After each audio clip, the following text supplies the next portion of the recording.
Okay. So, like I was saying, this is the raw and unfiltered version of my story. So I'm telling you everything. And so um me as a young boy did not know any, and this is where it gets raw and unfiltered here. So if you can't handle it, I'm sorry, skip this part. Um my foster sister would, I guess you could say, sexually harass me, but not in a way that you would think, or like get me to do things with her that I didn't understand. I was too young. I was like 4, maybe 5, maybe 5. Um, and she was maybe like 9, I want to say, 10. I don't know where she got it from. I don't know where she learned it from, but wherever it was, it got to me, and it was through her. And so I remember when I said we had a boat.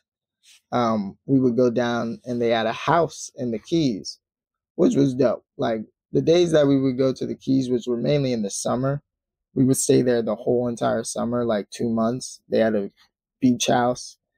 Um, so we would park the boat up there. The dock was right behind the house. Walk right up to the house and walk right back to the boat. And the driveway was right there, so we would rent a car or a van at this point, I guess, because there was like foster kids and they do vans and that. But anyways, when we would go over there, I remember some nights it was like she would tell me, hey, come up to, like, we had bunk beds, and she would be like, hey, come up to the top of my bunk bed, and I would go up there. Sometimes I didn't want to. I didn't feel like it. I was like, but then she somehow would entice me to do it. Somehow. So I would go up there and, then she would make me touch her in different places. And, it was not good for an early developing young man. Yeah,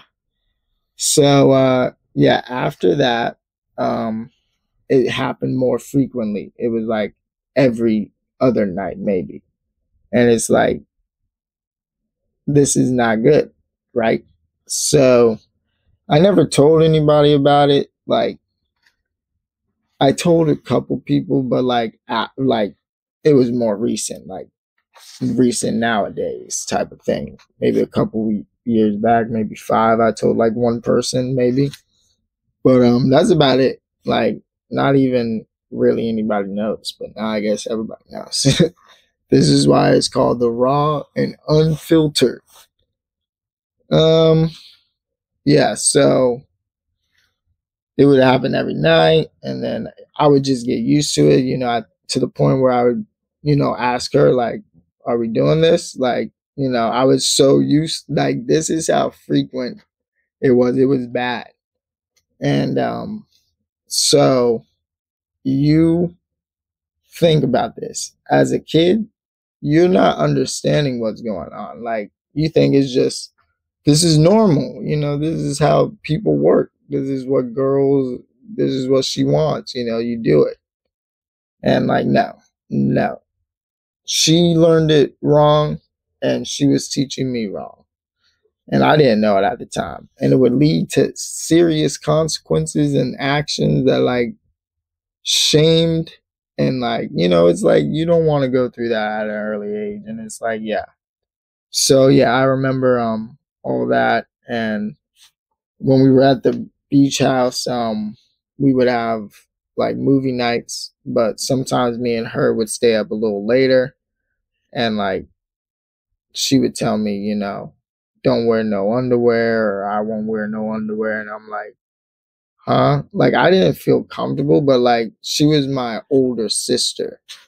And like, I didn't want to, let her down or make her mad or whatever, because she would get upset if I like refused, because I refused sometimes. I was like, I don't want to anymore. Like, and it's like, even though I was kind of used to it, it's like, I don't want to anymore. Like, so years pass, not years, but months pass. And I remember she got adopted. She got adopted, Pennsylvania, and she moved. And then it was just me and Jimmy. Uh, yeah, me and Jimmy until I got adopted. But we'll get there. So yeah, that whole thing influenced me in a lot of different ways that would affect me later on in life. And like, as a child, you should not be going through that. She shouldn't have gone through whatever she went through to get her to want to do it with me. And it's like, yeah, you shouldn't expose people like that. Um, but yeah. Anyways, fast forwarding a little bit, after she got adopted, they had like family members, and I know one family member. It was my cousin, and to this day, I still follow him, and I love him, and I hope that sometime, even after this video, if I go to see them again in that realm of life, I I hope that I get to see him, because I haven't seen him in years. Like, I've seen them more recent than him. And I was trying to see him the last time, but his name is Tyler. And I love that man. That man became like my second best friend ever after Max, you know? So, and Jimmy, of course. But Jimmy was like my brother. I mean, like my best friend. Like, that was Tyler. And I remember me and him got in so much trouble all the time. Me and him would go in the pool and just make a mockery of people. Like, we would torment people with squirt guns and like splashing them. And his sister, Sierra, I remember just tormenting her, and like him tormenting her, and them arguing, and like just sisterly and brotherly love and rivalry. Like, and his mother, and like, yeah. So it was just a fun time. Like, that foster home was like one of the best memories and core memories of my life. And I will never be able to say thank you enough to Jeff and Lynn Yablon, because they shaped quite literally who I am today, in the way that they taught me morals and values and how to like save, even though right now I'm not really good at saving, but we'll get there. Eventually we'll get there, right, Lord? You know, prayer and fasting week right now, you know. Today was day one, and it was financial, bad financial habits, because we're going through creatures of habits. And if you are doing it, nice. I hope and pray that God does something for you, because I'm praying he does something for me too. But we got to devote time and effort to actually trying to do stuff. And it's hard, but we'll get there eventually. Anyways, yeah. So this time was just great. We celebrated Christmas and Hanukkah. I had to light like the little candles for Hanukkah, and then get the presents. Like, they would let us open one present on Hanukkah, and then the actual Hanukkah day, each night too that we lit a candle, I got to open a present. So it was like, yeah, I'm pretty sure that's how it worked. They could correct me if I'm wrong. But anyways, yeah, so then it was Christmas, and I would get more presents. Like, they would buy more presents. Like, it was a different thing. Like, they wanted us to know these are two different holidays that we're celebrating here, you know? So we did that. It's a great time. And then eventually, during that time, around like 6, maybe 7, I want to say 6, I went to a camp called Camp Boggy Creek.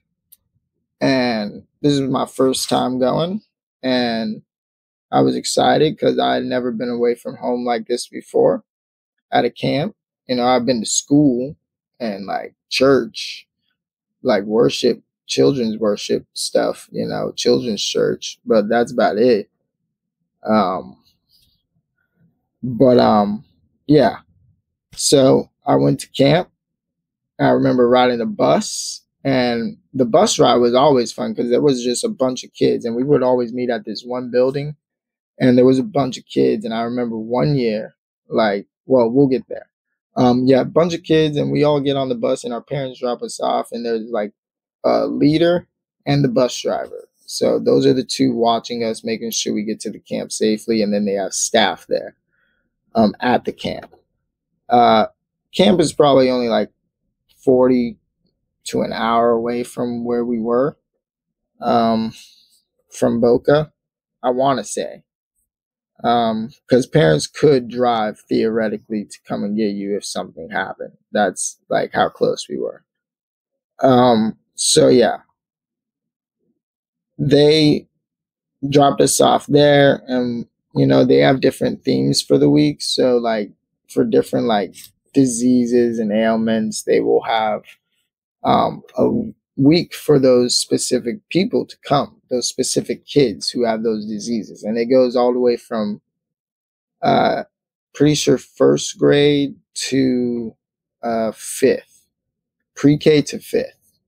So all the way up to fifth grade, you can go. Um, then so it was like themes like asthma week, and then Down syndrome week, and HIV AIDS week, and cancer week, and breast cancer week, and mental illnesses like, you know, anxiety week. Like it was just like different weeks that they knew kids could like connect with other kids that had that same type of thing. And I would always go to the asthma thing because I have asthma.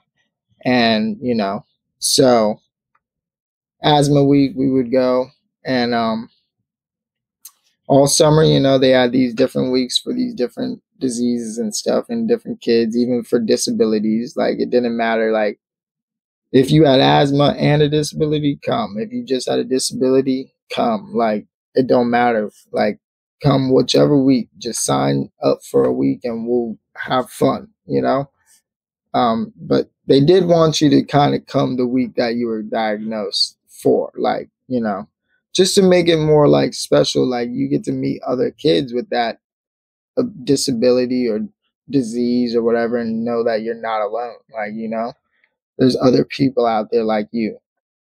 And so I remember the first year was great. I had a blast. I wanted to go back already after I left.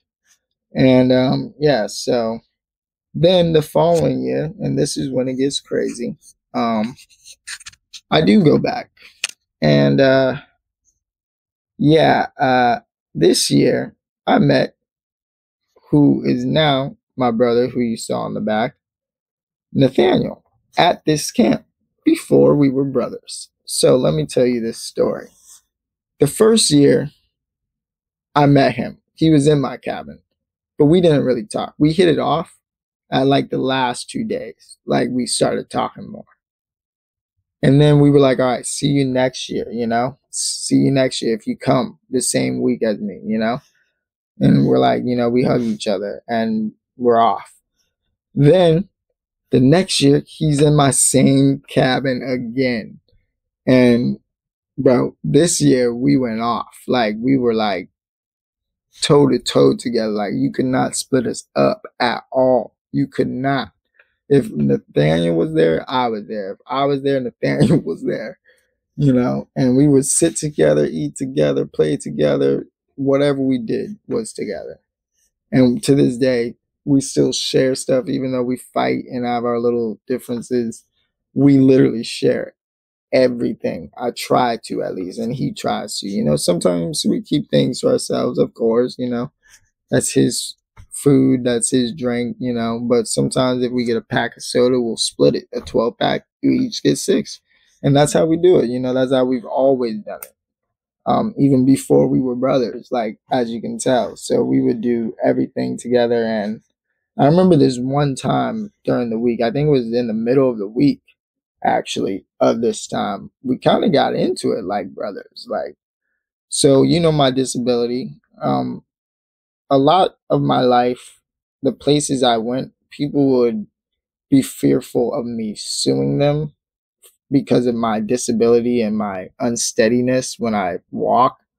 Um, and so they would place me in wheelchairs and strollers and anything I could sit down and somebody else can maneuver me, and I can still get to places, but like I don't fall and hurt myself.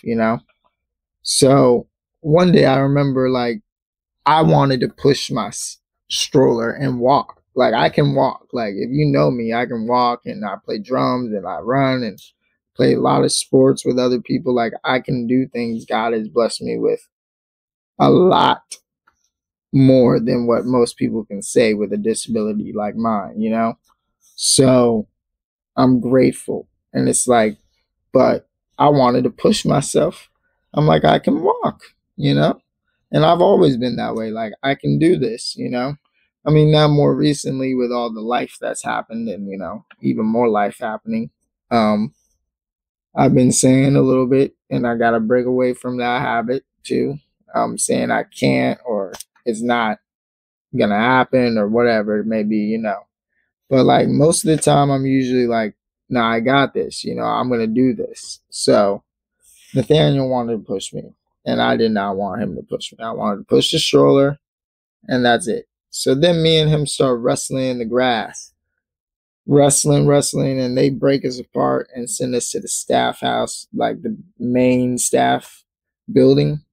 And they talk to us and say, hey, guys, you guys cannot fight like that in the yard. And we were like, okay. But we were like, I want to push my stroller, and he's like, I want to push the stroller, and we were just saying our pieces and stuff. And then they were like, all right, guys, you guys can't come back next year. We have to suspend you for a year, and from coming back, from fighting. And I'm like, we were upset. We were like sad. We were like, sorry, we won't do it again, yada, yada, yada. And they were like, no, we have to, that's just our policies and stuff. We can't allow it. So they kicked us out for a year. And so we didn't go back the next year. And which was fine because during that year, actually, we would see each other. And that brings me to my next part where we fast forward to around, I want to say 7 years old now. And this is when things start to align a little bit, okay, in the story. And I'm not saying that in the sense of like, what's it called? In the sense of like everything was perfect and, it was like good and dandy. No, there were trials and errors and, all that. But anyway, after we got kicked out, that December was a Christmas party. And I remember just being excited for a Christmas party. But they had told me like another family wanted to adopt me. Now, mind you, I had been through tons of these in the past 4 years of living at this foster care. Like I heard this, people want to come and see me. Cool.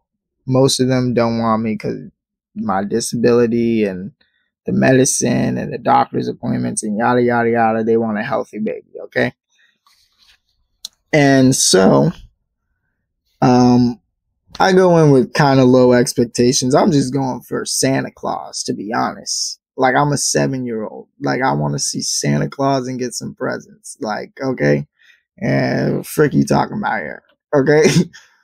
But I go and, in the back, there's a family and they're like, yeah, the family's in the back. So go back there and say hi. They're the ones right next to Santa Claus over there. And they got their presents over there. And I'm like, all right. So I start walking back there. And guess who the first person I see playing with his new toys that he just got from Santa Claus with the family that's supposed to be adopting me or looking to adopt me? Nathaniel. Nathaniel was one of their sons. And Nathaniel was the only one I kind of just talked to at that moment. Like, I literally did not say hi to nobody. I went straight to Nathaniel. I literally went on to my knees and started playing with him. And we were playing with, I remember it was Lord of the Ring figures I got from Santa. Like, I had already gotten my presents. And like, I brought a present for the whole family too, that they kind of, the Jeff and Lynn bought for them, but from me, quote unquote. So, yeah, and I remember him just sitting there and we just hit it off like we ain't been a year apart. Like, and it wasn't really a year, it was more like a couple months, but like it was almost a year because the next summer we would be able to go back to camp, you know? So, yeah. Well, it was a little over a year then, yeah. So a little over a year, that next December after we got kicked out for a year, yeah, he was back there and we hit it off like nothing happened. And then I was introduced to the rest of the family, which brings me to this part. They had 6 kids in their family, 2 of them in wheelchairs. And remember, I was in a wheelchair and stroller to school during first grade, pre-K. I was in a wheelchair. I had cast like braces, like these plastic and metal long braces that would strap around my waist that were to help me walk straight. They never really helped me. They were just more to like try to help stable me. They were more annoying, and like my mom can tell you, like I hated those things. Like I would never want to wear them, and like I was so embarrassed, like going to school, and like especially when I got in middle school and I had to wear them. Like, bro, ain't nobody want to wear these bulky. I had to wear shoes 3 times my size to fit over my braces because they were braces that went on my foot after they molded them at the doctor's office and they casted it.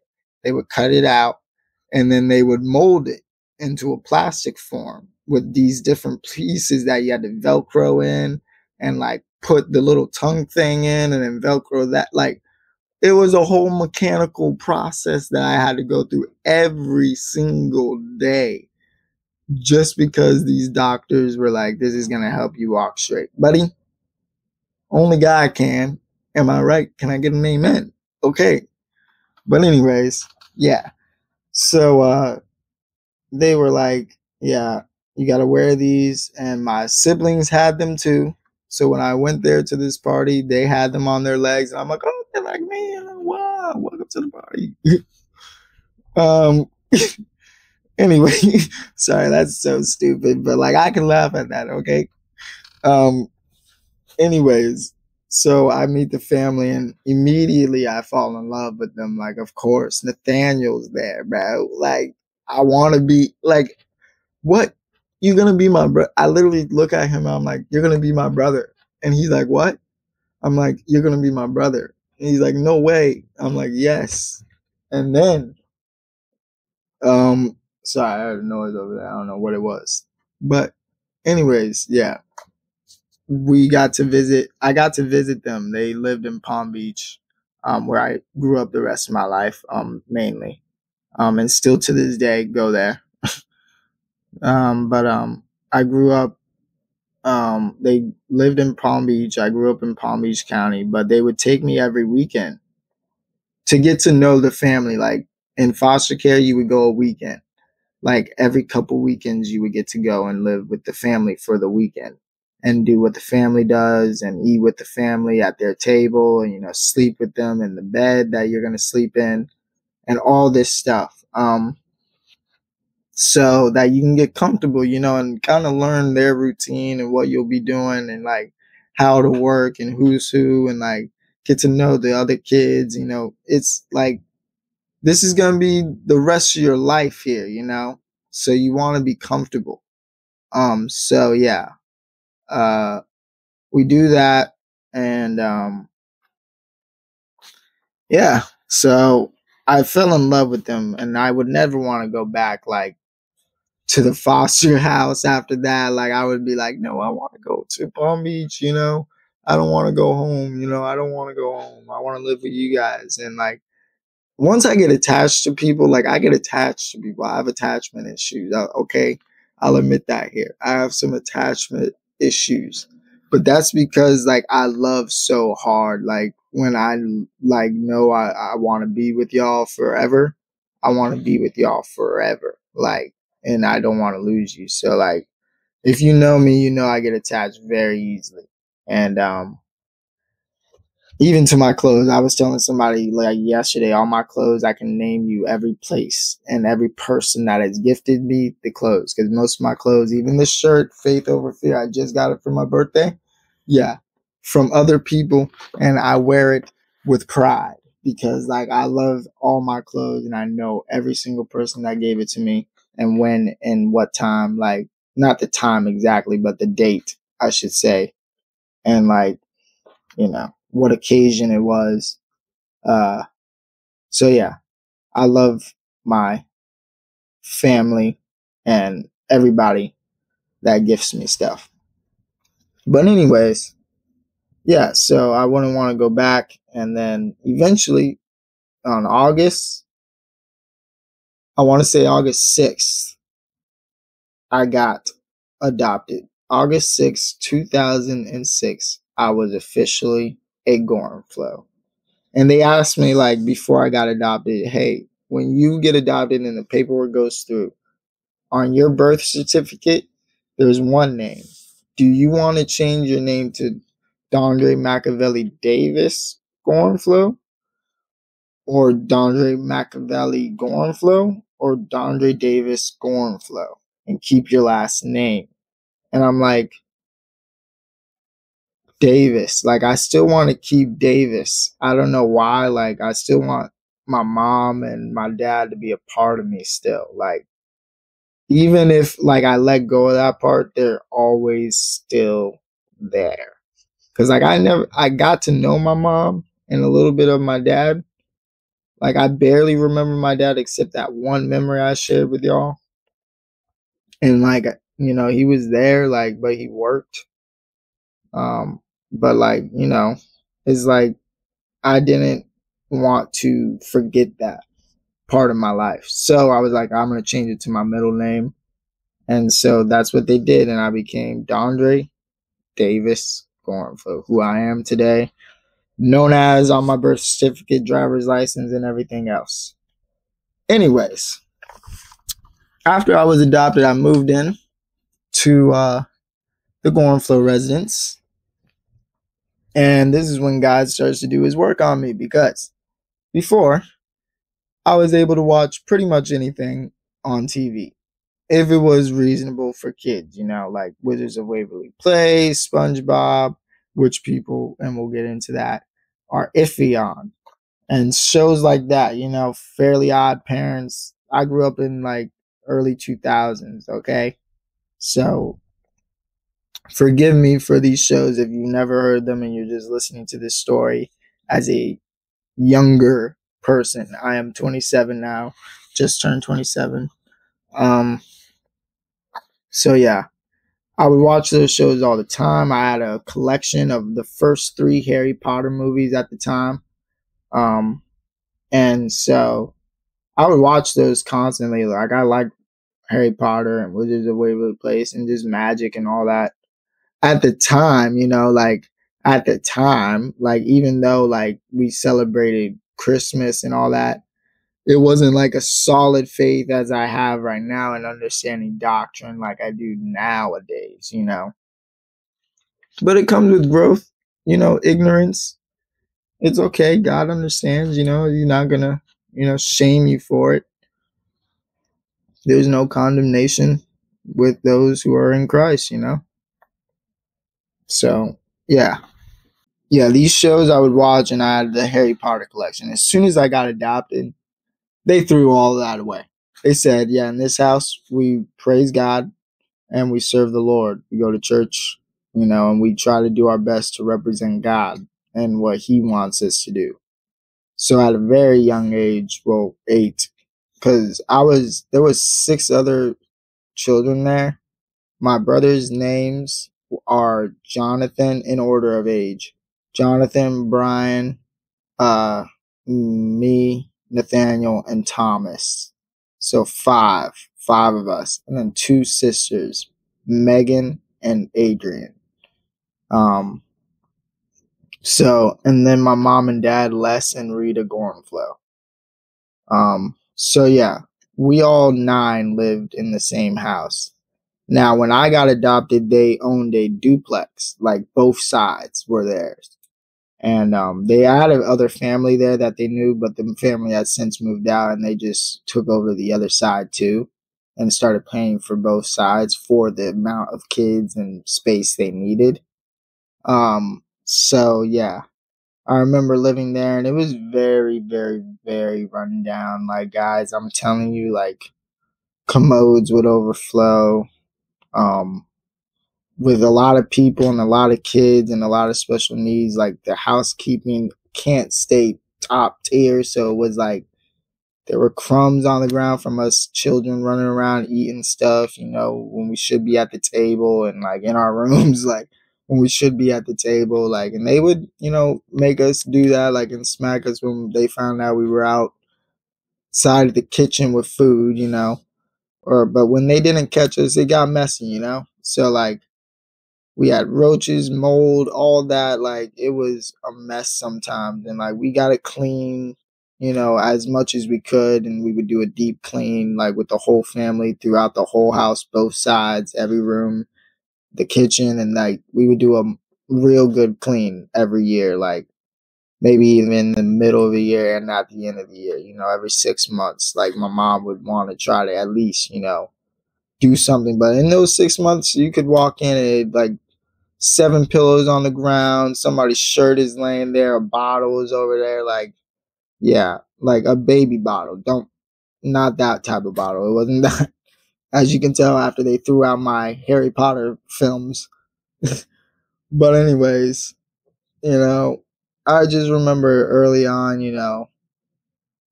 going to church with them at Church in the Gardens, and that's where I got my first taste and love of music. Well, actually, back at the foster house, my foster father gave me a CD player, and I remember listening to whatever. I don't remember what CD was in it, but it was like a good kids CD that he put in there, and like I would listen to that thing everywhere, and change the batteries. Like, I would run it till the batteries were dry.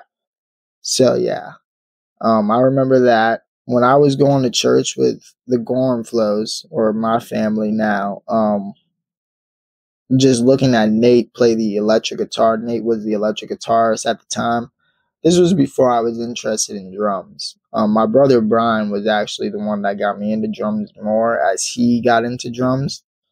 But I started with guitar, like electric, but like just guitar in general. And so I remember saying, one day I want to be up there with them. I want to be up there with them. And God made that come true. He made it come true, like in like ways I could not even imagine. Like, but we'll get there, like I keep saying. Yeah. So I remember going to church with them, meeting Pastor Mark and everybody there, and just having a really good time, like just with my new life, And my mom would always, stay home. My dad worked at UPS. He would go night shift.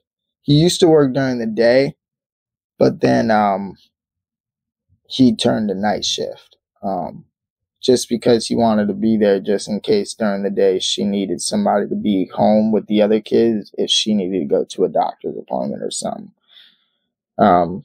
So he would be there, like, and remember, he leaves at 11 o'clock, has to be there at like 11:40 to clock in at like midnight for the graveyard shift until 9 a.m. and then he'll come home around like 9:30, 9:40.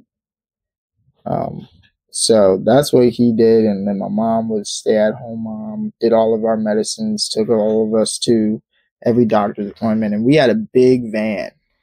At the time, it was white, but later on, people would sponsor us from NASCAR Angels and give us free tickets to a NASCAR race.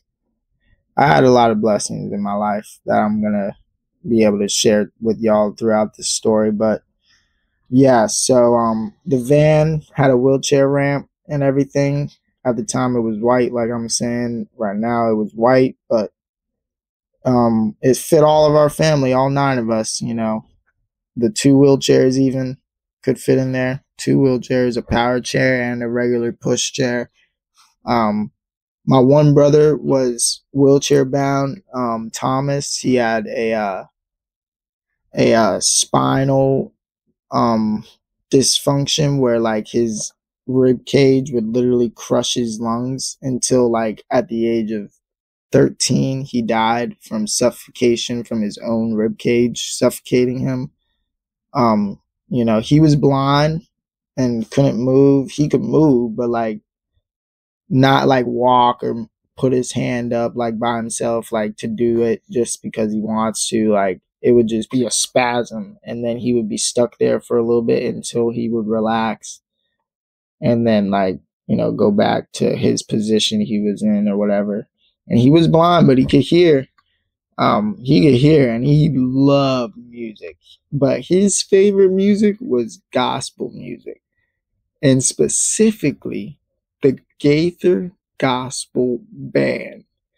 Guys, if you guys do not know who the Gaithers are, look up the Gaither Gospel Band. And that was my childhood. Every day, every hour, every minute, in my dreams, in my nightmares, everywhere. Gaither, Bill and Gloria Gaither were in my nightmares. What was his name? Mark, Guy Penrod, all them. Yeah, I still remember them because they're in my nightmares as a child. I'm just kidding. Some of those songs were hitting, bro. Like, when we all get to heaven. No, okay, it's all right, just me. But anyways, some of those like they made animated ones for kids, and like so we would be watching the Gaither vocal band do the voices for these different like characters like frogs and caterpillars and butterflies, like, and you know, different insects and stuff, and sometimes birds. Like we watched Veggie Tales and stuff like that. But the Gaither Gospel Band was Thomas's favorite band to listen to. We had all the DVDs, all of them. If a new one came out, my mom would get it. Like she just wanted Thomas to be as comfortable until he passed, because we never knew when it was. He had to have 24-hour hospice care, like basically in 24. Well, it wasn't hospice at that point, but for the first 12, I want to say 11 years, there was just a bed nurse every day around the clock, a night nurse and a day nurse, and they would switch out around the clock. And we would have like 4 of them in rotation every night, you know. If one of them couldn't come, the other one would step up, and then the other one would do it when they could, you know. And we had that for multiple people. We had respite workers for a lot of different people in my family. I never had one just because like I'm a more independent person, and like I can actually do a lot of things on my own, thank God. So like I never really needed one of those. I did have like other things like, you know, physical therapy people, occupational therapy, speech therapy. All those people would come to the house and teach us. Like that's how we learned. We went to school, but as an added, because we were like more like disabled mentally, some of us, and physically, some of us, we had to have extra time with these things to, you know, overcome a lot more. So like that's what they would have us do, you know. And I hated physical therapy because they would make me work out. And if you know me to this day, I hate working out. I may be shredded up here, but that's just pure because I was rolling a wheelchair all my life, you know. Like I had to, that was me just having to roll a wheelchair all my life. This is like, I guess, natural, you could say, because I have a fast metabolism too. But like, also, it's just from rolling a wheelchair all my life and like falling and pushing myself back up. Like, I can't walk as well, so I trip a lot more. So like doing push-ups every time I trip, it's basically like, if you add up as many times as I've fallen in my life and pushed myself back up, how many push-ups have I done in my life? Gosh, like, of course I'm gonna be upper body, but my lower body, boy, twigs. Okay. But it's all right. That's just the disability, and I know I can grow that if I put the work in. But yeah, I do not like working out at all. So the less, like, I like doing basketball and being active. Don't get me wrong. I love playing sports. Ultimate Frisbee is like my favorite sport to play. You can ask anybody. I truly am passionate about that sport. But like, to work out in the gym where I have to go around other people, like I said in the beginning, I do not like being around that many people, even though like I'm growing into the person and the Christian I'm supposed to be. Like when it comes to being with one person or two, I can do that. But when it's a crowd, that's when like, and I don't even know how I'm drumming like sometimes, like, cause like I can look at the crowd and be okay, but I'm in the back, so like I'm technically by myself. I'm okay. Like I'm good. I'm safe, and the other people are up there singing their hearts out and praising, and I'm back there singing my heart out and praising just in the back. Now you can hear me. Trust me, I'm the drums. You can hear me, but like I just prefer to be in the behind the scenes. Like even doing this testimony thing and other things I do on camera, like you could tell in the beginning to now, like how much more comfortable I've gotten throughout this video.